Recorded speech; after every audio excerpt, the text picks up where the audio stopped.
Sa Yap North Cotabato naman, ilang naarestong miyembro ng Bangsamoro Islamic Freedom Fighters ang natuklasang menor de edad pa lang.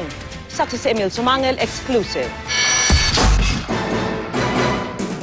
Bago umatake ang Bangsamoro Islamic Freedom Fighters sa barangay Malingao sa Midsayap North Cotabato nitong Lunes, ilang beses inatake ng BIFF ang mga outpost ng Civilian Volunteer Organization sa mga liblib na barangay. Nang maglunsad dito ng mga opensiba ang militar, ilang armadong lalaki ang naaresto nila. At ayon sa militar, kabilang daw sa mga naaresto ay mga menor de edad. 15 anyos ang pinakabata.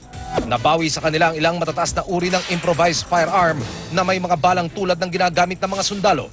Ilang pampasabog at improvised explosive device din ang narecover ng militar sa encounter site. Itsurang mga laruan pero may kakayahang makapaminsala at kumitil ng buhay.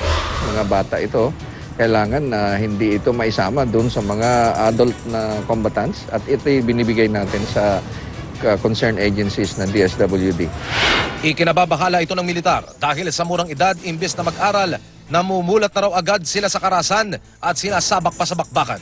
Mga bata yung kalaban mo at ginagamit nila dito, hindi lang sa errand or runners, kundi humahawak din ng baril. Kaya yung ating kasundaluhan, kapag nasa actual combat na, nagkakaroon tayo ng hesitation dahil mga bata yung kaharap mong iba. Tumangging magbigay ng pahayag ang mga naaresto, pati ang mga sinasabing menor de edad. Sinusubukan naman ng GMA News na kunin ng pahayag ang nagpapakilalang tagapagsalita ng BIFF na si Abu Misri Mama, pero nakapatay ang kanyang telepono. Mula rito sa Cotabato City, Emil Sumangil ang inyong saksi.